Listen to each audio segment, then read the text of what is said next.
నచ్చే ప్రాపర్టీ చూపించేంత వరకు శ్రమిస్తూనే ఉంటాడు.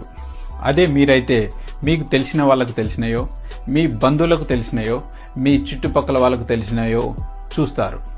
అంతే, చాయిస్ తక్కువ ఉంటుంది. దాంట్లోనే సెలెక్ట్ చేసుకొని కొనుక్కోవాలి. Number 3, service. వెంచర్లో పనిచేసే వాళ్ళైనా, లోకల్గా పనిచేసే వాళ్ళైనా మీ ఇంటి దగ్గరికి వచ్చి మిమ్మల్ని పికప్ చేసుకొని ల్యాండ్ చూపించి మళ్ళీ తీసుకొచ్చి మీ ఇంటి దగ్గర వదిలేస్తారు. మీకు నచ్చిన ప్రాపర్టీకి సంబంధించి లోన్ అవసరమైతే వీళ్ళే బ్యాంకర్స్తో మాట్లాడతారు. రిజిస్ట్రేషన్ అయ్యేదాకా దగ్గరుండి చూసుకుంటారు. అదే ఓనర్ నుండి ఇలాంటి సర్వీస్ ఎక్స్పెక్ట్ చేయొద్దు. నెంబర్ 4, వర్క్ లైక్ ఏ బ్రిడ్జ్. అంటే మీకు ఓనర్కి మధ్య ఒక బ్రిడ్జ్ లాగా పనిచేస్తారు. మీరు అడ్వాన్స్ ఇచ్చి ప్లాట్ కానీ హౌస్ కానీ బుక్ చేసుకున్నారు.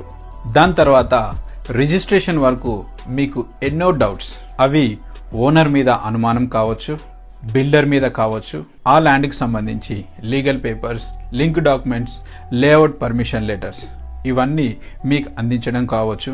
అంటే మీరు ఎక్కడ ఉంటే అక్కడకు, ఇంటి దగ్గరికైనా ఆఫీస్ దగ్గరికైనా వచ్చి అందించడం కావచ్చు. అలాగే మీ మీద ఓనర్కి ఎటువంటి అనుమానం ఉన్నా దాన్ని క్లియర్ చేస్తూ మీకు